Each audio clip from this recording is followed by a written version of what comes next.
All right, everybody, Shannon Bengford with the Fellowship Music and Arts Academy. I'm going to play Let It Be, the instrumental section here for you.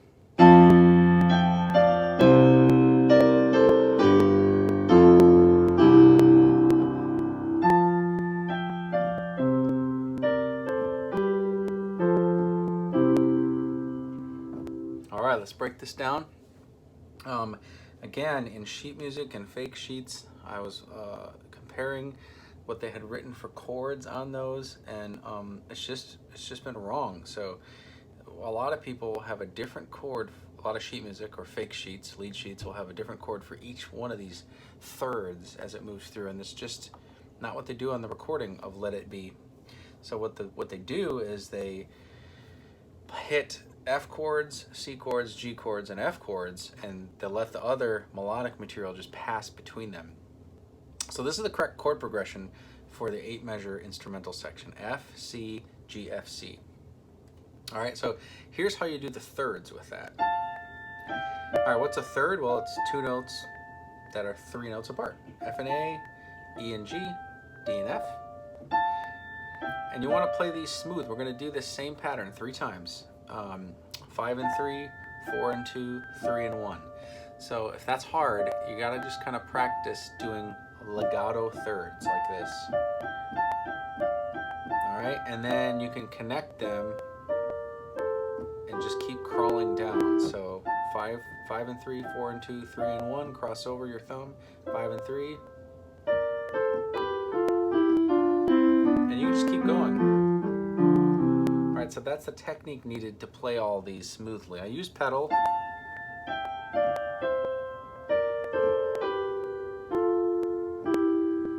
So you just repeat this. There's the 3-note pattern, 3 notes, and the 3-note patterns of these thirds. And then the timing is 1, 2, 3, 4, 1, 2, 3, 4, 1, 2, 3, 4, 1, 2, 3, 4. Half note, quarter, quarter, half note, quarter, quarter, half note, hold that whole note. All right, so there's the beats underneath their half notes. It's like long, short, short, long, short, short, long, long, longer. That's the rhythm. Same rhythm the second time, but just different notes. All right, this time we cross over with 4 and 2, and then we hit 3 and 5, and then a full first inversion chord, which I think will sound good at the end. So we have 2-note textures until the very end. We hit the full C chord in first inversion. There's root position. You just move that C up on top. All right, melodically it ends with a B, C, C. So we got third, full chord there, second time through, okay? All right, so here's a full run of just the right hand.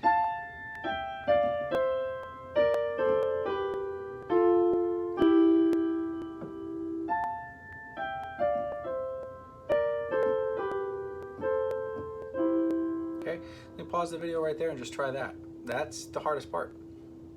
And the left hand, you could play, there are instruments hitting these chords, like the F chord, and then the C chord, oops, and then a G chord, F chord, C chord. But that's not what the piano's doing. The piano is just hitting big octaves, descending octaves on each of these notes. So I wrote F's, C's, G's, F's, C's, like this. So it goes bum, bum, bum, bum, bum, bum, bum, bum, bum. And the second time through, thinner. Single F, single C, single G, single F, single C. Like a thinner texture, less. All right, so here's the big octaves with the thirds, looping this right here.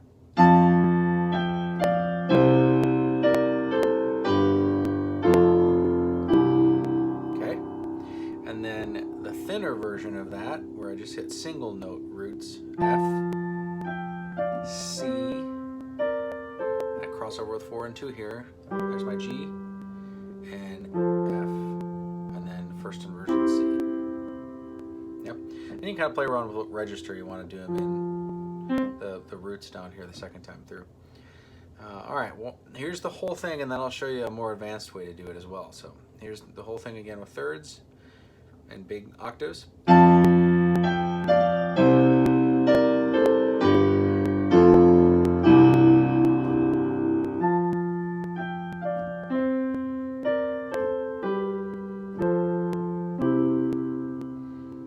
right now, it sounds awesome.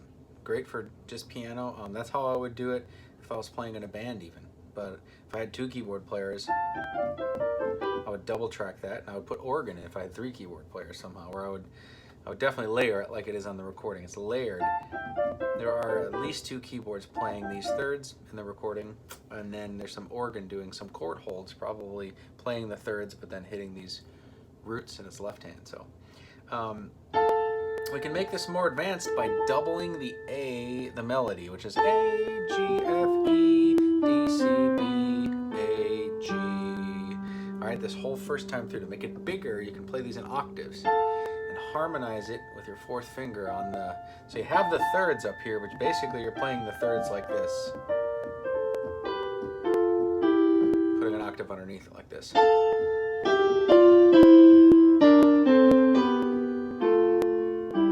Yep, and it just gives it even a bigger sound the first time through. And I'm not certain if it was double tracked in octaves. Part of it sounds like that to me, like this.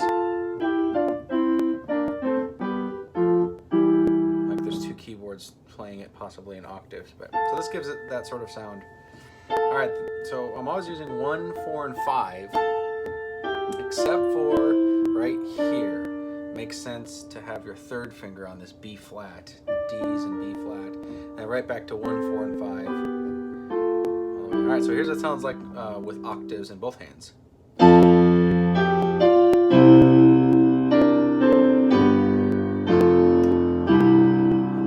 Texture, this would be the same.